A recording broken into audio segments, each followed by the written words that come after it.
Bonjour et bienvenue à cette édition de Capsule Ciné. Aujourd'hui, nous nous intéressons à la carrière, à l'actualité, aux coulisses de la vie de Valeri Ndongo, comédien et humoriste camerounais. Il est déjà installé. Le temps de le rejoindre, je vous propose de découvrir l'actualité cinématographique du moment tout de suite. À l'affiche. You look like a lovely white person. There's not a person to say that you're not white. Dans un documentaire de 53 minutes, Robert, jugé métis par le tribunal administratif en Afrique du Sud, alors que sa femme et ses enfants sont classés blancs, raconte la violence de l'apartheid. Classified People, le film, réalisé par la française Yolande Zoberman, sera disponible en salle le 20 septembre 2023. Like as if it's such a wonderful thing to be a white person. Renforcer les capacités des porteurs de projets dans la conception des films de qualité, impulser des collaborations entre les techniciens et les sociétés d'Afrique centrale, créer un marché sous-régional et attirer les diffuseurs des distributeurs internationaux. Il s'agit là des missions du Yaoundé Film Lab. La 4e édition de cet événement a débuté à Yaoundé le 7 septembre et s'achèvera le 14 septembre 2023. Au programme des formations professionnelles, des rencontres professionnelles internationales, des projections de films, masterclass et autres. Il y a quelque chose d'étrange dans cette école. Quelque chose qui ne va pas.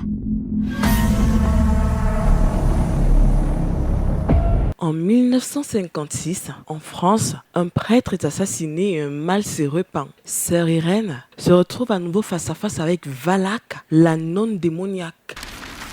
C'est normal d'avoir peur. Le film, réalisé par Michael Sheaves, sera disponible à partir du 13 septembre 2023. C'est tout pour l'affiche de cette semaine. Rendez-vous à la prochaine.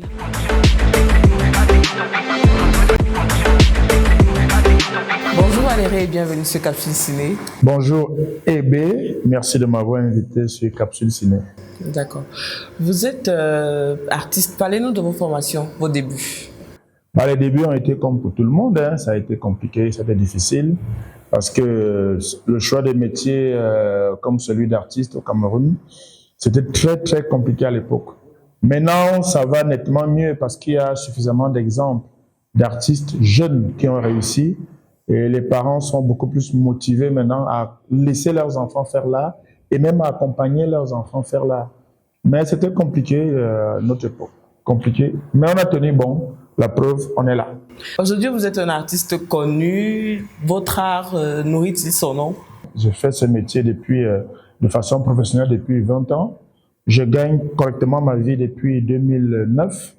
Je gère ma vie à 100%, loyer, frais de scolarité de mes petits frères. Maintenant, j'ai une femme, j'ai des enfants. Comme dans tous les métiers, il y en a qui s'en sortent, il y en a qui ne s'en sortent pas. Parce que même parmi les journalistes, là, il y en a que ça ne donne pas.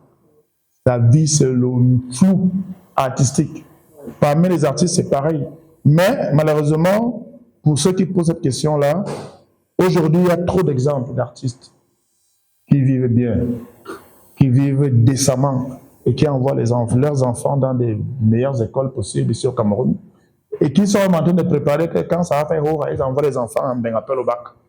Tu vois un peu quoi. Donc, voilà, mais vous penchez beaucoup plus vers l'humour.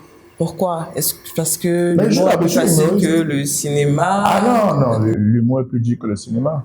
Le cinéma est très compliqué sur l'aspect technique. Il faut choisir les valeurs de plan. Déjà, il faut écrire le scénario, ce qui n'est pas gagné. Il faut faire le casting des acteurs. Après, maintenant, au niveau du tournage, c'est compliqué, les valeurs de plan, savoir comment on filme, la lumière et tout ça, machin. Ce qui rend le cinéma très compliqué, c'est tout ce mélange-là, parce qu'il faut une grosse équipe et tout.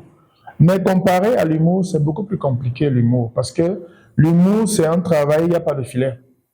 Quand tu es sur scène là, on ne va pas dire couper, reprenez, on ne va pas dire silence sur le plateau, action, machin, il n'y a pas ça.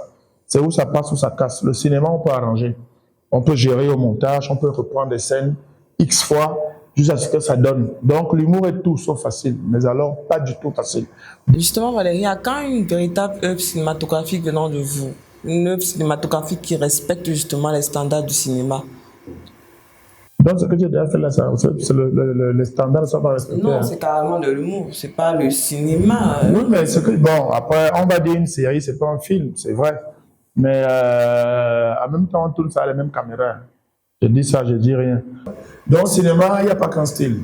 Tu vois, et maintenant, la série, on va dire la série, c'est la télé. Mais on tourne une série comme on tourne un film. Il y a un réalisateur, il y a un script, il y a toute la même équipe technique, c'est pareil. Tu vois un peu quoi. C'est juste que l'audience n'est pas la même, pardon. C'est-à-dire, un film se fait d'abord pour une salle. Encore qu'aujourd'hui, les films sont déjà dans Netflix, dans Amazon Prime et tout. Donc, les films, eux aussi, ils ont déjà compris que les salles là-bas, c'est chaud. Ils sont déjà venus maintenant discuter là où les séries étaient les boss. Les films sont déjà dans les téléphones portables maintenant là. Donc, quand tu parles les standards sont devenus les mêmes pratiquement en termes d'exigence, en termes de qualité, en termes de com, en termes même de lieu de diffusion. Maintenant, même il y a des séries. Moi, ma série, on avait fait l'avant-première dans une salle de cinéma. C'était à Canal Olympia Douala. Donc, les séries aussi font déjà les avant-premières, là où on fait les avant-premières des films. Donc, à quand un film, si on va dire ça comme ça, je ne sais pas. La préparation d'un film peut prendre 1 an. D'accord. Mais vous avez été révélé avec Major AC, Ouais. qui est quand même très connu dans l'univers artistique au Cameroun et ailleurs. Mais récemment, on ne vous voit plus trop ensemble. Bon, donc récemment, là, ça fait déjà près de 7-8 ans qu'on ne voit plus ensemble. Ouais. Donc, si 7-8 ans, c'est récent, ça veut dire qu'il faut qu'on revoie. On ne vous voit plus ensemble. Voilà, non, tu as dit récemment. J'ai voulu te rappeler que ça fait au moins 7-8 ans. 7 ans, déjà, qu'on a plus joué ensemble. Bon, déjà, quand tu dis on nous a révélé, ce que tu as dit. Mais vous étiez carrément comme son alter ego quand on a connu Major AC, vous étiez un peu. Bon, alors, je vais donc remettre les choses sur le tapis. D'accord. De façon claire. De toutes les façons, ça va nous aider. On n'a pas été révélé, Major AC et moi. C'est Valérine Dongo qui révèle Major AC. C'est Valérine Dongo qui forme Major AC. Tu vois un peu. Major AC a eu un grand succès avant Valérine Dongo. Ça, c'est un fait. Mais il ne faut pas dire qu'on nous a révélés ensemble. C'est l'inverse. C'est Valérine Dongo qui forme Major AC. C'est Valérine Dongo qui révèle Major AC. Tu vois un peu quoi? Donc, il faut que ça soit clair, que ça soit dit comme ça. Et comme ça. Oui, parce que depuis chaque fois, j'essaie d'être gentil. Les gens me fatiguent à la même question là. Donc, à un moment, il faut donner une réponse claire, définitive, que voilà. C'est pas, on n'a pas été révélé à deux. C'est moi qui l'ai révélé. C'est moi qui ai mis en place le projet. C'est moi qui ai conçu, pensé le projet du Stand Up Night Show. C'est moi qui ai vendu les droits à la chaîne partenaire à l'époque, Canal 2 International. C'est moi qui ai tout négocié et tout. Donc, c'est ça qui s'est passé. Donc, on a fait un projet pendant presque 10 ans. Ça a marché, on a eu un énorme succès. Major encore plus. Ça, c'est pas un débat, c'est un fait, tu vois un peu. Après, on s'est séparés. On n'avait pas prévu finir nos vies ensemble. Genre pour le meilleur, pour le pire. Non, ça là, c'est ma femme qui gère ça. Tu vois un peu quoi. Donc on s'est séparés parce qu'à un moment, chacun a ses aspirations. Chacun a envie de développer autre chose. Tu vois un peu. Donc, voilà.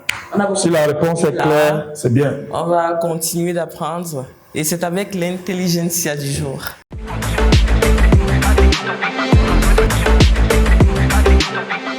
Intéressons-nous ce jour au métier de perchiste. Le perchiste ou perchman ou perchwoman quand il s'agit d'une femme est tout d'abord le responsable du matériel de sonorisation et de leur fonctionnement. Il gère les micros, les magnétophones, les tables de montage et de mixage, les pupitres de la régie son. Sur un plateau de tournage, il promène son micro muni d'une perche au-dessus de la tête des acteurs pendant toute la durée des dialogues, en veillant à ne pas faire d'ombre avec sa perche. Pour devenir un perchman, il faut tout simplement avoir de bonnes bases scientifiques en acoustique, en électricité ou en électronique. Il faut également avoir une bonne résistance physique. Néanmoins, certains diplômes préparent au métier de perchiste, notamment un BTS en audiovisuel, en électronique, en génie électrique, ou en informatique. C'est tout pour l'intelligentsia de ce jour. Rendez-vous à la prochaine. De retour sur ce plateau, Valérie, African Stand-Up Festival, c'est carrément une copie conforme de Jamel Comedy Club. Vous ne trouvez pas? Non, le festival n'est pas une copie. On peut dire sur le Valérie Dongo Comedy Club, le logo qui est derrière moi là. On peut dire que c'est une copie, sauf que non. Nous tous, on allait copier ça chez les Américains. Jamel Debbouze n'a pas inventé le concept de Comedy Club. Lui-même, il a pris ses pieds, il est parti au States. Il a vu comment ça se passe. C'est quoi le principe du Comedy Club? Le Comedy Club porte le nom d'un humoriste connu et reconnu. C'est-à-dire un humoriste qui a déjà une certaine aura, qui permet qu'avec son nom, il n'y ait pas de contestation. On sait qui est-elle, qui est-elle. Donc Valérie Ndongo, j'ai une aura et j'ai une réputation depuis près de 15 ans qui me permettent de créer un Comedy Club sans que quelqu'un ait quelque chose à redire. Et quand tu as une aura plus grande, tu peux vendre donc ton Comedy Club à une chaîne de télé, ou alors tu peux lancer une web série avec ton Comedy Club et puis de rendre ça très populaire. Jamel Debbouze avait un nom qui lui a permis de vendre le Jamel Comedy Club à Canal+ France.